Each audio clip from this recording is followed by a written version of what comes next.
Hello, Bacho. Let's read this question. And the question says aluminium forms AlF6 3 minus, but boron does not form Bf6 3 minus. This is our statement 1.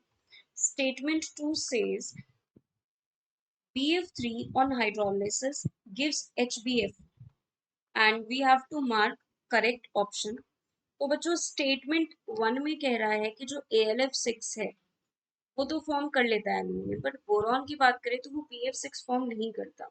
ये बात बिल्कुल correct है कि statement 1 correct है कि ये हमारा exist करता है, ये एग्जिस्ट नहीं करता।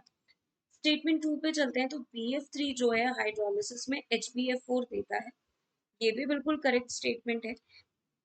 बट स्टेटमेंट 2 की बात करें वो क्या करेक्ट एक्सप्लेनेशन है स्टेटमेंट 1 के लिए, तो बच्चों नहीं, ऐसा नहीं है। ये दोनों स्टेटमेंट अपने में करेक्ट है, बट स्टेटमेंट 2 करेक्ट एक्सप्लेनेशन नहीं है statement 1।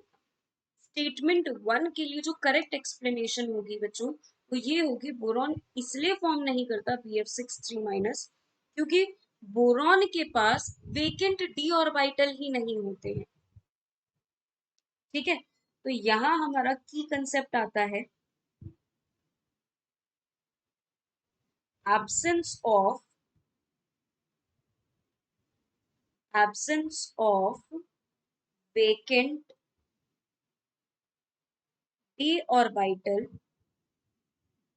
absence of vacant d orbital in boron। मतलब बोरॉन में वेकेंट डी ऑर्बिटल नहीं होता। वेकेंट डी ऑर्बिटल नहीं है उसके valence shell, as valence shell,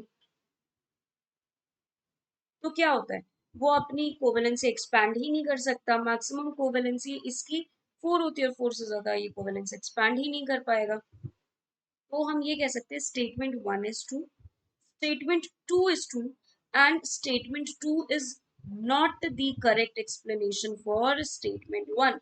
That is, our final answer will be option B. I hope all of you understood very well. Thank you and best of luck.